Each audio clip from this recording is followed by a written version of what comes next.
شادی کے بعد ایک لڑکی کی زندگی بالکل بدل جاتی ہے۔ وہ ایک نئے گھر، نئے ماحول اور نئے رشتوں میں قدم رکھتی ہے۔ ان رشتوں میں سب سے نازک اور اہم رشتہ ساس اور بہو کا ہوتا ہے۔ ہمارے معاشرے میں اس رشتے کو اکثر ایک جنگ کا میدان بنا کر دکھایا جاتا ہے، لیکن اگر اس رشتے کو محبت اور سمجھداری سے نبھایا جائے تو یہی ساس ایک ماں کا روپ دھار لیتی ہے۔ آج کی ویڈیو میں ہم سنیں گے اپنی بیٹی کو وہ تاریخی نصیحت جس نے ایک اجڑتے ہوئے گھر کو جنت بنا دیا۔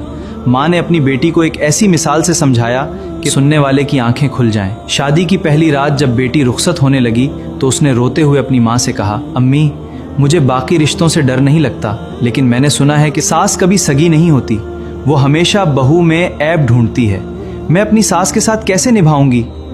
ماں نے بیٹی کے آنسو بٹھایا اور مسکرا کر کہنے لگی، میری پیاری بیٹی، ساس کوئی دشمن نہیں ہوتی، وہ بھی ایک ماں ہوتی ہے جس نے اپنے جگر کے ٹکڑے کو پال پوس کر بڑا کیا اور آج اسے تیرے حوالے کر دیا۔ چلو میں تمہیں ایک مثال سے سمجھاتی ہوں کہ تمہیں اپنی ساسو ماں کے ساتھ کیسا سلوک کرنا ہے۔ ماں نے بیٹی کا ہاتھ تھاما اور کہا، بیٹی فرض کرو تم ایک نرسری سے ایک بہت ہی خوبصورت اور مہنگا پودا خرید کر لاتے ہو اور اسے اپنے گھر کے گارڈن میں لگانا چاہتے ہو۔ اب مجھے یہ بتاؤ کہ اگر تم چاہتے ہو کہ وہ پودا ہرا بھرا رہے، اس میں خوبصورت پھول کھلیں، تو تم کیا کرو گے؟ کیا تم وہاں کی پرانی مٹی کو کھود کر پھینک دو گی؟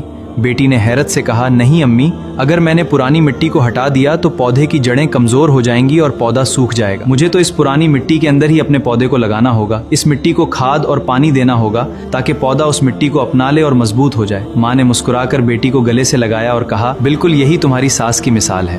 وہ جو تمہارا شوہر ہے نا، وہ ایک پودا ہے، اور تمہاری ساس وہ مٹی ہے جس نے اس پودے کو اپنی ممتا کا خون دے کر سینچا اور بڑا کیا۔ اگر تم چاہتی ہو کہ تمہارا شوہر یعنی وہ پودا تمہیں پیار اور خوشیاں دے تو تمہیں اس کی مٹی یعنی اس کی ماں کا احترام کرنا ہوگا۔ ماں نے اپنی بات جاری رکھتے ہوئے کہا، جب تم اس گھر میں جاؤ اپنے شوہر کو اس کی ماں سے دور کرنے کی کوشش کرو گی تو تمہارا اپنا پودا مرجھا جائے گا، تمہاری محبت دم توڑ دے گی۔ ماں نے اپنی بات جاری رکھتے ہوئے کہا، جب تم اس گھر میں جاؤ تو اپنی ساس کو ایک ماں کی نظر سے دیکھنا، اگر وہ کبھی غصے میں کچھ کہہ بھی دیں تو یہ سوچ کر خاموش ہو جانا کہ میری اپنی ماں بھی تو مجھے ڈانٹ دیا کرتی تھی۔